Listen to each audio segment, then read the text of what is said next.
구독과 좋아요는 사랑입니다. 여러분 반갑습니다. 서목사의 말씀 창고의 서목사입니다. 오늘도 시청해 주셔서 감사합니다. 오늘은 요한복음 13장 3절에서 15절 말씀입니다. 고난주간 이틀째입니다.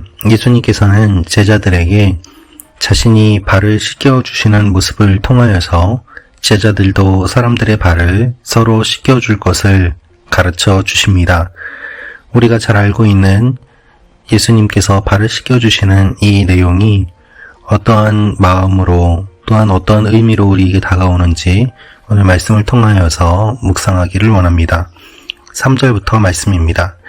예수께서는 아버지께서 모든 것을 자기 손에 주셨으며 자신이 하나님께로부터 왔다가 하나님께로 돌아갈 것을 아시고는 식탁에서 일어나 겉옷을 벗고 허리에 수건을 두르셨습니다.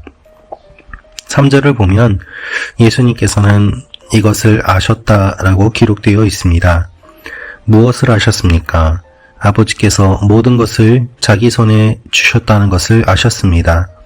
또한 예수님이 하나님께로부터 왔다가 하나님께로 돌아갈 것을 아셨다고 기록되어 있습니다. 예수님께서는 이 모든 것을 알고 계셨습니다. 그래서 발을 씻겨 주시는 것입니다. 식탁에서 일어나서 겉옷을 벗고 허리에 수건을 둘렀다는 것은 종이 발을 씻겨 주기 위해서 움직이는 그와 같은 모습을 묘사하는 표현입니다. 예수님께서는 함께 식사를 하시다가 식탁에서 일어나서 제자들의 발을 씻겨 주셨습니다.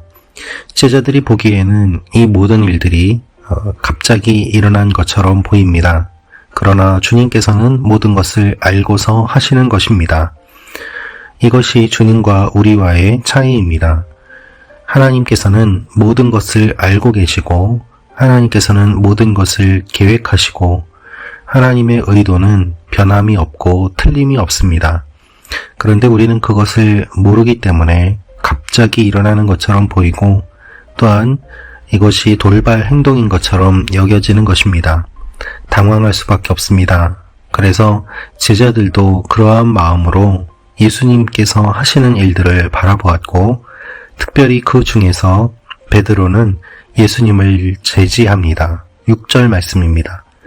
예수께서 시몬 베드로에게 다가가셨습니다. 그러자 베드로는 주여 제 발도 씻겨주려 하십니까? 하고 말했습니다. 베드로는 선생님 이렇게 하실 수는 없습니다. 어떻게 선생님이 종처럼 저희의 발을 씻기십니까? 있을 수 없는 일입니다. 이렇게 반항하고 저항하고 있습니다. 주여 제 발도 씻겨주려 하십니까? 여러분, 이러한 베드로의 모습에 예수님은 무엇이라고 말씀하십니까? 7절입니다. 예수께서 대답하셨습니다. 너는 내가 하는 일을 이해하지 못하는구나. 그러나 나중에는 알게 될 것이다. 그렇습니다. 우리가 베드로의 모습을 보면서 알 수 있는 사실은 무엇입니까? 하나님의 뜻을 알지 못하면 인간의 상식으로 하나님의 일을 방해한다는 것입니다. 어떻게 선생님이 이렇게 할 수 있습니까? 그럴 수 없습니다. 베드로가 예수님을 막아선 것은 인간적인 생각으로 또한 상식으로 당연한 것이었습니다. 그러나 주님께서 말씀하시는 것은 네가 지금 내가 하는 일을 이해하지 못하고 있구나 라는 것입니다. 하나님의 일을 이해하지 못하기 때문에 예수님의 의도를 이해하지 못하기 때문에 인간적인 생각으로 하나님의 일을 방해할 때가 얼마나 많이 있습니까? 그것이 베드로를 통해서 우리가 볼 수 있는 내용입니다. 여러분, 우리는 우리의 생각과 우리의 경험과 우리의 상식으로 하나님을 제한합니다. 그런데 주님께서는 말씀하십니다. 너는 내가 하는 일을 이해하지 못하는구나 라고 말입니다. 오늘 하나님께서 하시는 일을 이해하지 못하고 방해하는 우리의 모습이 있습니까? 그것을 돌아보기를 원합니다. 예수님의 이 말씀을 듣자 베드로는 오히려 더 나아갑니다. 8절 말씀입니다. 베드로가 말했습니다. 제 발은 절대로 씻기지 못하십니다. 예수께서 베드로에게 대답하셨습니다. 내가 너를 씻겨주지 않으면 너는 나와 아무 상관이 없다. 예수님께서 말씀하시는 것을 듣지도 않고 베드로는 계속해서 거부합니다. 예수님께서 이렇게 하지 않으면 나와 관계가 없다라고 강력하게 말씀하시자 오히려 베드로는 손과 머리도 씻겨달라고 이야기합니다. 더 나아가는 모습을 보게 됩니다. 항상 우리는 지나치는 것이 문제입니다. 부족하고 지나칩니다. 주님께서 말씀하시는 그 내용만 따라가면 되는데 우리는 항상 부족하거나 지나쳐서 문제를 일으킵니다. 베드로처럼 말입니다. 주님께서는 이렇게 말씀하십니다. 10절부터 말씀입니다. 예수께서 베드로에게 말씀하셨습니다. 이미 목욕한 사람은 온몸이 깨끗하기 때문에 발밖에는 씻을 필요가 없다. 너희는 깨끗하지만 너희 모두가 다 깨끗한 것은 아니다. 예수께서는 누가 자신을 배반할지 알고 계셨기 때문에 너희 모두가 다 깨끗한 것은 아니다라고 말씀하신 것입니다. 예수님께서는 유다의 발까지도 씻겨주셨습니다. 유다가 배반할 것을 아심에도 불구하고 유다까지 씻겨주십니다. 이것이 주님의 사랑입니다. 고난주간 우리는 무엇을 기억할 수 있겠습니까? 유다의 발까지 씻겨주시는 주님을 보면서 우리는 어떠한 마음을 가질 수 있겠습니까? 유다는 예수님이 자신의 발을 씻겨주시는 것을 보면서 어떠한 마음이 들었을까요? 그는 주님의 모습을 보면서도 끝까지 회개하지 않습니다. 아무런 반응도 보이지 않습니다.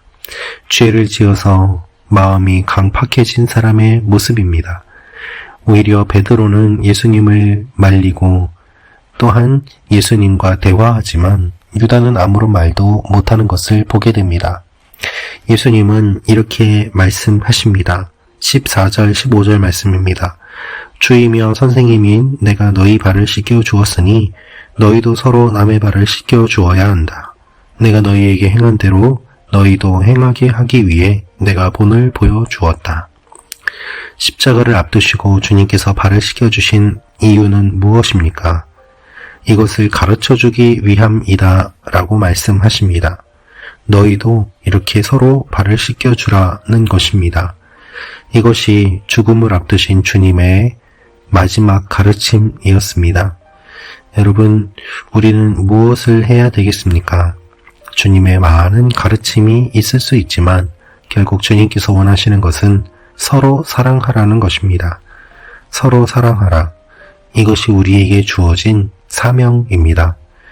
이 사명을 우리가 마음에서 잊어버리면 모든 문제들이 일어나게 됩니다.